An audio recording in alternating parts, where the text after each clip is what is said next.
This song was created using the N-Track Studio app.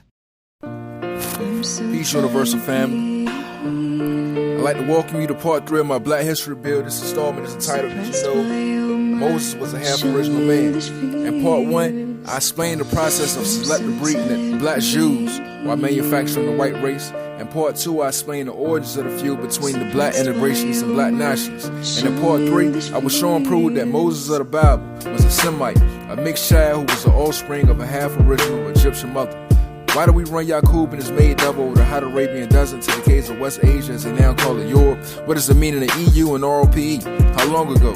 What did the devil bring with him? What type of life did he live? Then how long before Musa came to teach them of their forgotten trick knowledge? Now I'm going to fast forward into the answer a little bit. Paraphrase. We ran the devil over the hot Arabian Desert and took everything away from them except for their own language and made them walk every step of the way. It was 2,200 miles. He went savage and lived in the caves of Europe. EU means hillside and ROPE is the rope to bind in. It was 6,019 years ago. Musa came 2,000 years later. He taught the devil how to live a respectable life, how to build homes for themselves, and some of their forgotten trick knowledge that Yaqub once taught, which was devilment, telling lies, stealing, and how to master the original man. Musa was a half original man and a prophet. Now I'm gonna stop there. The prophet named Musa in our lessons is also known as Moses in the Bible. Musa is the Arabic name of the Hebrew Moses. In the past, I have even observed gods debating over whether Musa or Moses were actually the same individual. And I was showing proof that they are the same person and clear up some of the confusion surrounding this story. The Hebrew name Moses means to draw the water, and according to the Bible, Moses was given his name after he was found floating in an ark made of reeds by the Egyptian Pharaoh's daughter. Although this story is based on historical events and involves historical figures, it is not historically accurate. Many aspects of Moses' life story as told in the Bible are metaphors, and no intelligent person should interpret this story literally, because the biblical account is more like a folk tale about an ethnic and cultural hero for the Jews/Hebrews. In fact, I would go so far as to say the book of Exodus is more mythology than it is history. For starters, there is no documented proof of any Egyptian pharaoh making an ordinance to kill all the male children of any foreigners in Egypt at the time of these events. In fact, there are some Christian and Jewish scholars who believe that the story of the infant Moses being found in the ark among the reeds is indicative of the path taken by the Israelites during their exodus out of Egypt. In the northern region of the Red Sea, the shores of Lake Tisma and the Bitter Lakes are full of reeds, and they speculate that the Israelites took a path into the Sinai Peninsula at the Gulf of Suez near the Bitter Lakes. It is my opinion that the story about Moses being found in the ark of reeds given to the Egyptian princesses nursed by his Hebrew mother are metaphors describing the events that gave birth to the religious revolutionary leader who would change his name to Moses. Furthermore, it is my position that the story about the infant Moses' Hebrew mother secretly allowing the Egyptian princess to raise him as her own child was intended to reveal Moses' maternal genealogy, and reveals how his mother's ideals regarding Egypt's treatment of the Hyksos influenced him as a child. This story represents the challenges this half-original Egyptian princess faced as she nursed an idea in its infancy of raising her holy baby to become a great man, Moses, prophet of the Hebrews and the leader of the Hyksos revolution.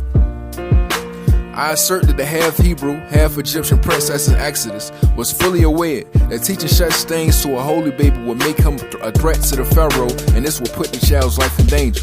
Approximately 200 years before the birth of this male child, all Hyksos of nobility were exiled out of Egypt. However, the lower-class Hyksos, the shepherds, craftsmen, and farmers, were permitted to remain. The reason is because the male Hyksos child of noble birth was exactly what the Egyptian society feared the most. These children grew to become the oppressors and rulers of the blacks living in Lower Egypt. They were the rulers of the 13th and 15th dynasty. The breeding of a Hyksos child of this pedigree is what permitted the Hyksos to occupy and rule in Egypt for almost 600 years. Therefore, the alleged proclamation of Pharaoh to kill all Hebrew male children at birth is metaphorical. This exaggeration is intended to reflect the social conditions in Egypt at the time of these events, and reveals the lengths this mother had to go through to adhere to Egypt's social norms. The Hyksos heritage of her and her child's identity had to remain suppressed. The infant Moses being nursed by the Hebrew woman and not the Egyptian one reveals the method and ideals his mother used to shape and mold his mind. Moses is raised to look, dress, and speak as if he is an Egyptian of nobility, which reveals that this princess was consciously teaching her son how to conceal the truth about both of their intentions from the nobles of Egypt. This princess was half white Hyksos. This princess was half white Hyksos, half black Egyptian, which means she was both half original and a Semite. The evidence to support this theory is based upon anthropological records that show a steady influx of Hyksos women entering Egypt during this time, but very few Hyksos men, which leads us to conclude the men of Egypt were taking Hyksos women as their brides and concubines. Most likely the father of the boy was also of mixed Egyptian descent, because at the time of these events, Egyptian women were not permitted to marry outside of their ethnicity. Then Pharaoh's daughter said to her, "Go." So the maiden went and called the child's mother. Then Pharaoh's daughter said to her, "Take this child away and nurse him for me, and I will give you your wages." So the woman took the child and nursed him. Exodus chapter 2 verse 9. The early life of the historical Moses has been primarily preserved through references made by a Jewish scholar named Josephus. Josephus sought to use Manetho's writings regarding the history of Egypt to locate any evidence to support the Torah and Bible's claim that the Jews were held in bondage and were freed only after their exodus. As it turns out, Josephus found the Egyptian version of events disagreeable for various reasons that we will soon explore. Nevertheless, the writings of this 3rd century Ptolemaic Egyptian high priest by the name of Manetho did not survive in their entirety, and the only proof remaining of the existence of these writings are the citations made by Josephus. Manetho was born about 1400 years after these events occurred, and many scholars try to discredit him because of this. His opponents argue Manetho could not give a first-hand account of these events because he was not present when they occurred. Many also allege that Manetho's writings are exaggerations that perpetuate Egyptian prejudices against the Jews. For Western Judeo-Christian scholars and even most scholars of the Levant, these arguments have sufficed thus far, but I will refute these claims using nothing more than my high school education and 120 lessons. With this video, I am directly challenging their conventional wisdom and its biblical, literalist, pseudo-scholarship. I will show and prove just how ridiculous and biased their approach has been concerning the subject matter. Now let us begin. First, let's address the issue of whether Manetho has perpetuated Egyptian prejudices against the Jews or exaggerated. I'm inclined to conclude that as it concerns being prejudiced, Manetho's writings are no more guilty of this offense than the Torah is guilty of expressing Jewish prejudices against black Egyptians. However, as it concerns whose writings contain more exaggerations, it's no contest. The author of Exodus has exaggerated so egregiously that his version of events are so inherently incredible that it goes against the common human experience. For us to accept the book of Exodus' version of events, we are also required to believe that a supernatural force interceded on behalf of the Jews. The author of the book of Exodus requires us to believe in the existence of a mystery God, and that it has chosen the Jews above all others. The author of the book of Exodus is so prejudiced that he would have you believe that even the Creator is against you if you do not share his Jewish ethnicity or his Jewish faith. Manetho's writings are much less stringent and much more probable. Manetho's writings are not just an authority and reliable source on the exodus of the Hyksos or Jews, but I will explain why it's actually the last remaining reliable written authority we have left, even exceeding the historiography of the Bible author of the book of Exodus. When Josephus and other scholars accuse Manetho of being prejudiced against the Jews, they are conveniently overlooking the fact that Manetho had more in common with the Hyksos than they did with the black Egyptians.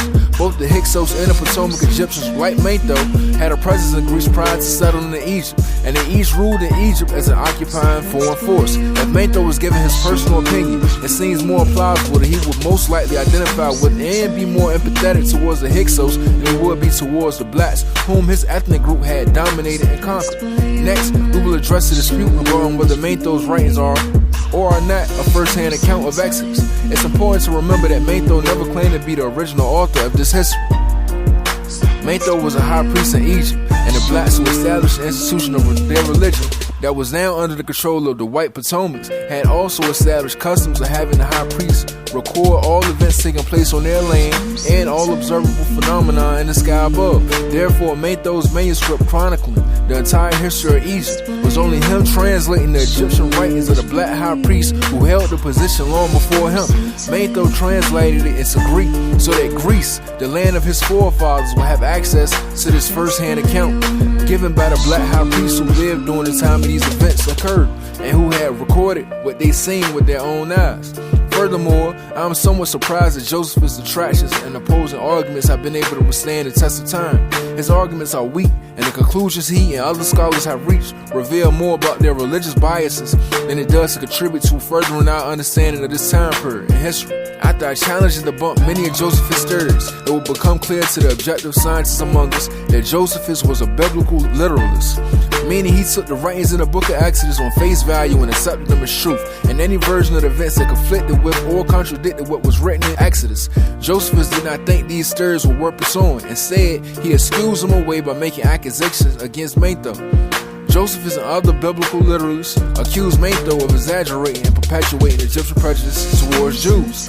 The possibility that it's the Bible that is full of exaggerations and prejudice against the Egyptians is never given any consideration, and it is for this reason that I accuse them of being pseudoscientists and dogmatic propagandists instead of scholars. They have allowed their religious beliefs to betray their obligation as scholars to remain faithful to being an objective seeker of the truth. According to the book of Genesis, chapter 41, verses 56 through 57, and chapter 42, verses 1 through 2. What brought the Hebrews to Egypt was a famine. This group of foreigners from West Asia migrated into Egypt, seeking provisions. Manetho seems to confirm that the Hyksos at least entered Egypt peacefully and settled there. The portions of Manetho's writings that Josephus cites provide little to no explanation on reasons for the Hyksos coming to Egypt, but the Bible informs us that the Hebrews settled in the land of Goshen, and Manetho's writings state that the Hyksos' capital was located in a city called Avaris. Apparently, when the Hyksos established the 13th and 15th dynasties, this city became their capital. Significantly, Avaris was located in the land of Goshen, which is located in the northeast region of Egypt. So Israel dwelt in the land of Egypt, in the country of Goshen, and they had possessions there and grew and multiplied exceedingly. Genesis chapter 47, verse 27. The Bible says in this land the Hebrew population exploded, multiplying exceedingly, but it provides no additional details on the time frame of this population growth, and neither does it express if it was exclusively thanks to live births, was it the result of new immigrants coming in, or was it a combination of both. Manetho seems to confirm this increase in Hyksos population, because he says the Hyksos rose to power in Egypt without bloodshed. A significant increase in their population at the right time could contribute to making a non-violent transfer of power a real possibility. But even with exponential population growth, the Hyksos would still be a minority group in Egypt. Therefore, other factors would have to contribute to influencing such a dramatic change in the social landscape. Josephus theorized that the reasons the Hyksos were able to take over Egypt without having to fight a war with the Egyptians is because the Hyksos had superior weapons, and basically the Egyptians were cowards. This theory has been widely accepted by most academics and historians. Scholars claim the Hyksos' utilization of the chariot and their upgraded Egyptian longbow, reducing it in size, provided the Hyksos with a military advantage that caused the Egyptians to surrender without a fight. But I am not convinced that this theory is accurate. For one thing, these scholars have yet to produce one scintilla of supporting evidence. From my research, the theory proposed by the Honorable Elijah Muhammad is far more convincing because it is actually supported by historical records. When I learned that historical records reflect that at the time the Hyksos established their dynasties, Lower Egypt was in a state of unrest. When I read this information, it provided new context to help me better understand the mythology taught by the messenger. Again, Elijah taught that the whites lived among the blacks in Mecca for 6 months, and I have interpreted this to be a metaphor for the 600 years the Hyksos occupied Egypt. According to the Honorable Elijah Muhammad, the whites, or Hyksos, initially migrated into Egypt or Mecca and befriended their black neighbors. These whites created conflict that pit the blacks against each other, and then the whites would mediate and resolve the problem. This was the formula used by whites to build trust and gain status within Lower Egypt. Eventually, these conflicts led the blacks in Lower Egypt to fighting and killing one another over the mischief caused by the whites living among them. This allowed the whites to grow more and more powerful. This divide and conquer tactic worked, and it caused local and regional governments to become too unstable to govern. I think it was at this point when a large migration of male Hyksos moved into the area. It is probable that this was not really an army. It could have just appeared to be so to the black Egyptian high priest. Put yourself in their shoes. How would you perceive a large number of foreign males arriving on horseback and settling on your land in large number? But it also seems just as probable that had the Egyptians resisted and tried to keep these foreigners out, a skirmish between them and their new neighbors could have quickly escalated into a war. It's not uncommon for old neighbors to perceive an increase of foreign new neighbors as a threat, and neither is it uncommon for white colonizers to station a standing army in the new territory they now occupy. After colonizing any territory, the minority group will usually bring in their military to protect their possessions from the majority. So I cannot say with certainty which of these perspectives is most likely to be accurate. It could be both versions are true. But what I do know is that Elijah Muhammad's explanation seems more reasonable than Josephus'. Josephus and other scholars offer no supporting evidence to corroborate their theory.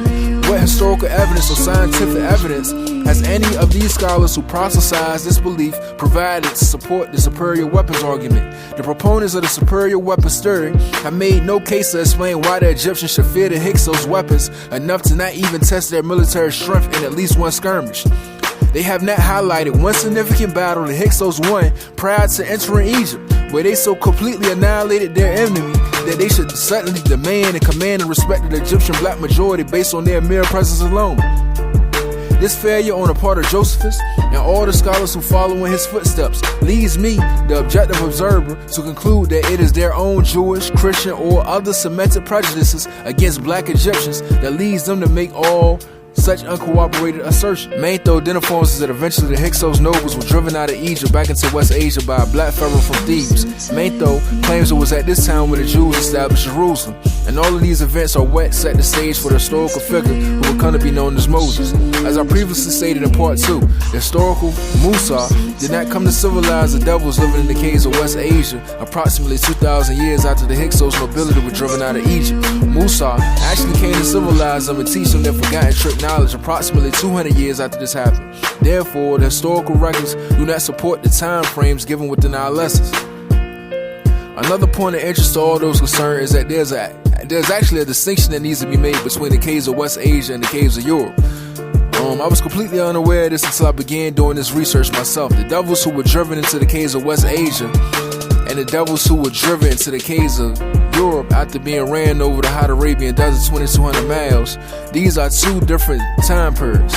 The caves of West Asia are the mountains located in the Levant. This includes Palestine, Lebanon, Jordan, and Syria. After the fall of the 13th and 15th dynasties, the Hyksos nobility were driven out of Egypt and into the mountains and caves of West Asia. And again, they were driven into the caves of West Asia following the Exodus. So there was a total of 2, maybe 3 separate occasions when the Hyksos was driven back into the caves of West Asia and driven out of Egypt. But there is only one account of them being driven into the Caucasus Mountains by an Egyptian pharaoh. Who was the historical Moses? From Josephus' quotes taken from Manetho's writings, we learn the following about the real identity of the historical figure who changed his name to Moses. Manetho describes an Egyptian king named Amenophis, the Greek form of Amenhotep, who was told that he might see the gods if he would clear the whole country of the lepers and of the other impure people. That the king was pleased with this injunction and got together all that had any defect in their bodies out of Egypt, and that their number was 80,000, whom he sent those to the quarries which are on the east side of the Nile, that they might work in them and might be separated from the rest of the Egyptians. Here we learn the name of the pharaoh who most likely was Moses' grandfather. Pharaoh Amenhotep was a ruler in power when Moses was living in Egypt, studying under the high priest in Heliopolis, or what was called the city of On. And this pharaoh received a prophecy that told him he had to remove all the impure people from Egypt. Anyone with any physical defect, including lepers, albinos, whites, and cripples. The total number of those rounded up by the pharaoh was 80,000. However, the pharaoh failed to remove the impure people from Egypt. Instead, he only exiled them to perform hard physical labor in the quarries. The biblical story does not conflict with these facts. Now it came to pass in those days when Moses was grown that he went out to his brethren and looked at their burdens, and he saw an Egyptian beating a Hebrew, one of his brethren. So he looked this way and that way, and when he saw no one, he killed the Egyptian and hid him in the sand. Exodus chapter 2 verses 11 through 12. Now the Bible claims Moses went on the run because he got upset witnessing the forced labor and mistreatment of his kinsmen working in the quarry. So he killed an Egyptian. But this is what Manetho says. Manetho related that there was an Egyptian prophet of the same name of Amenhotep who worries that there were some of the learned priests that were polluted with leprosy. He continued. He was afraid that the gods would be angry at him and at the king if there should appear to have been violence offered against them, who also added this further out of his sagacity about futurity, that certain people would come to the assistance of these polluted wretches and would conquer Egypt and keep it in their possession 13 years. However, he durst not tell the king of these things, but left the writing behind him about all those matters, and then slew himself, which made the king disconsolate. According to Manetho, the high priest who came up with this prophecy was so afraid to tell the king himself that he decided to write the information down and then commit suicide. However, within this suicide letter, he warns the pharaoh of the fact that there were certain learned priests who are also polluted with leprosy, and And this is my hypothesis, that this is what troubled the high priest the most. He was fearful of telling the Pharaoh that he now had to exile his own grandsons, who by now had become accomplished high priests in Heliopolis. The high priest also warns the Pharaoh that the impure would receive help from the Hyksos and that they would rule Egypt for 13 years. The Bible confirms that Moses he had a skin condition similar to leprosy, Exodus chapter 4 verse 6.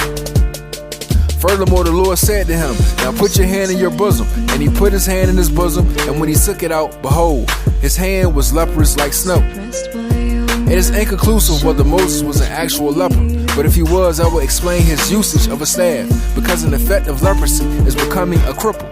But it could also reveal that Moses' skin complexion was similar to a mulatto.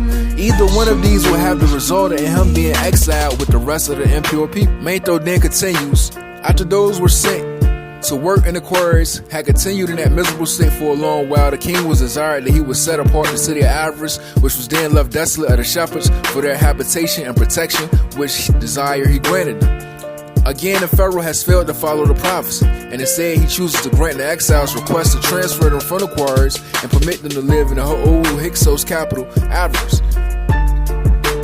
He sent them to the city of Avaris, where the Egyptian devil Seth was the chief deity of the Hyksos. Josephus then explains, now enters Manetho's Moses' figure, who was initially introduced with a different Egyptian name. But when these men, the leper slaves, were gotten into it, their city Avaris, and found a place fit for a revolt, they appointed themselves a ruler out of the high priest of Heliopolis, whose name was Osiris, and they took their oaths that they would be obedient to him in all things.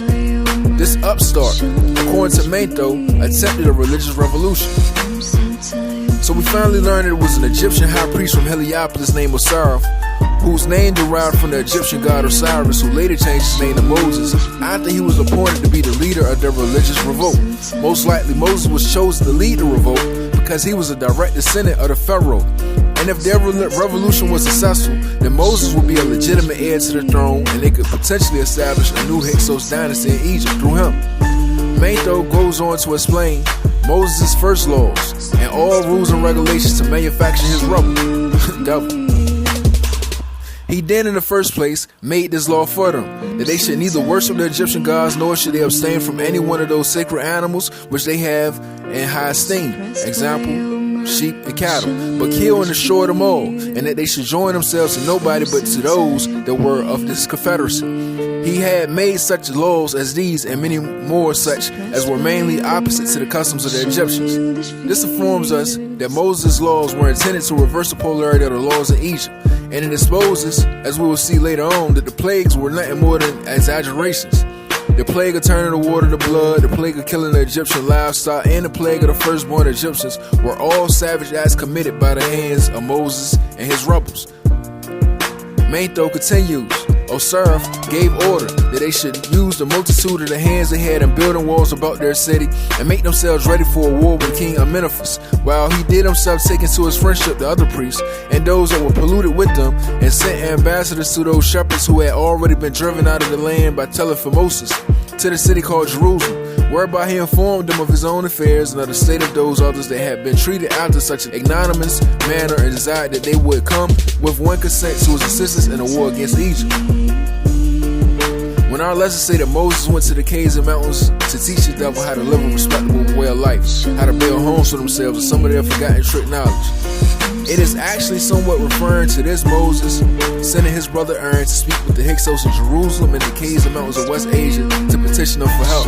And as we see later on, also it's dealing with the concept of when they got exiled back into those caves, and how Moses had to live amongst them in the caves of West Asia where he died, according to the Bible. You know, Moses requested that they should send an army to come to the aid of him and the other Hyksos, lepers, cripples, and albinos. Moses sent the other high priests who had been exiled with him, chiefly his brother Aaron, who was appointed to speak on his behalf. These shepherds were all very glad of this message and came away with alacrity altogether, being in number 200,000 men.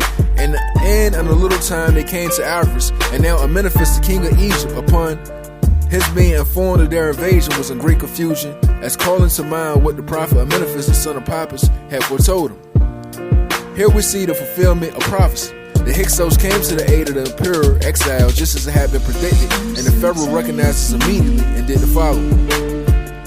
Manetho's account describes Pharaoh Amenephis taking radical action to avoid war. He instructed the Egyptian high priest to hide the images of their gods for safekeeping. He sent his 5-year-old son Ramses I to a distant friend of his for protection.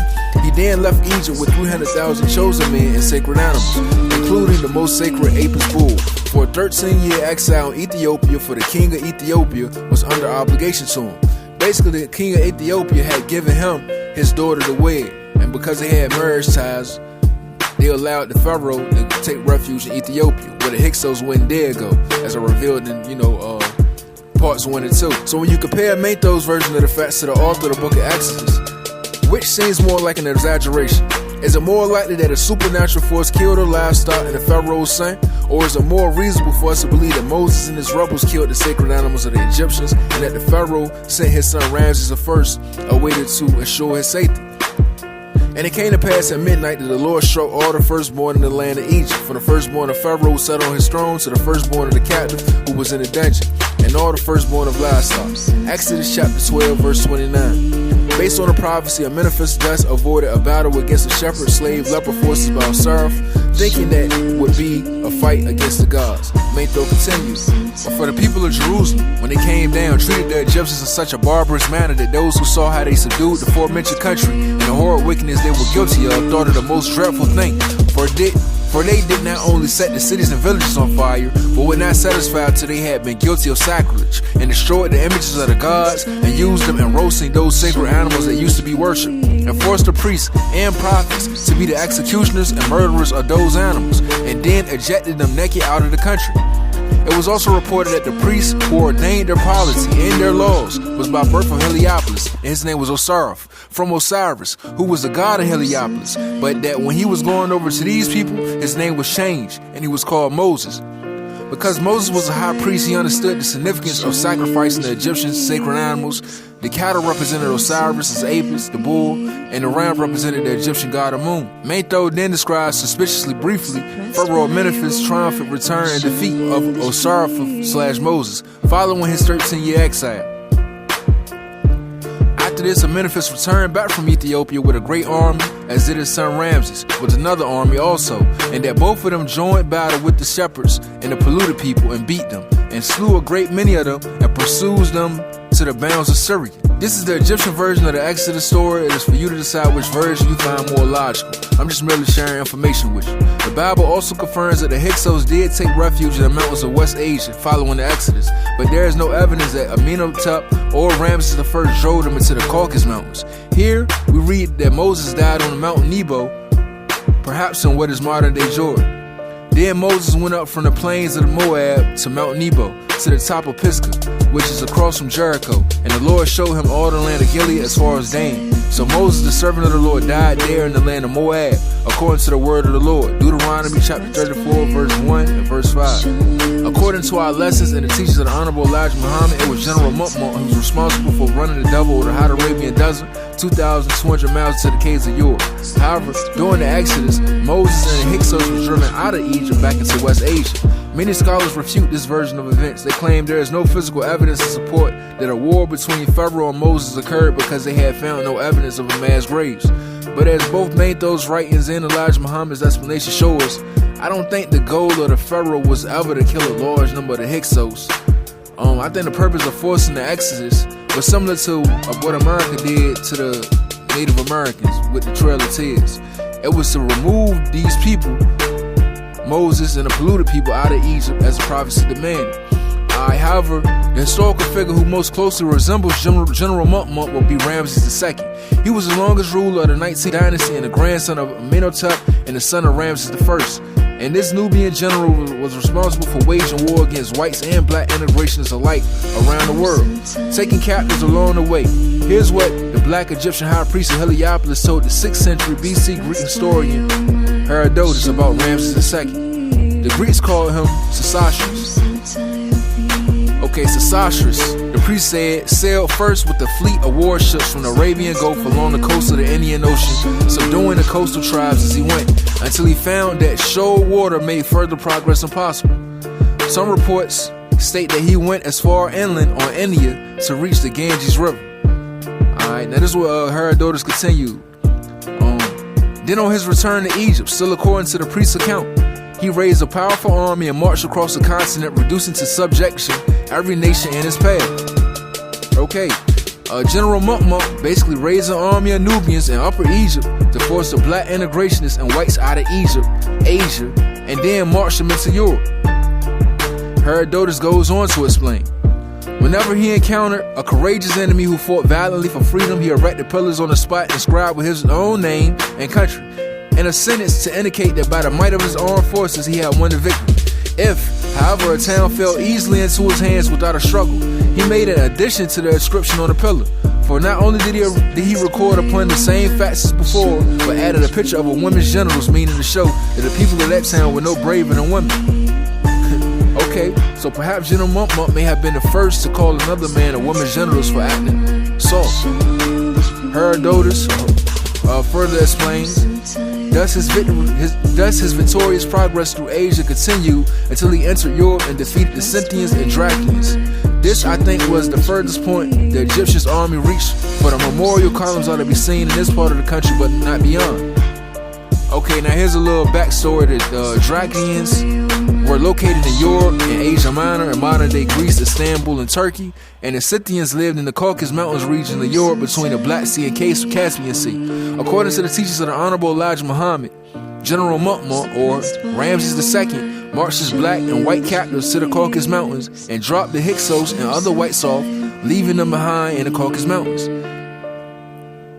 Now, this is how Herodotus substantiates or verifies that to be a fact.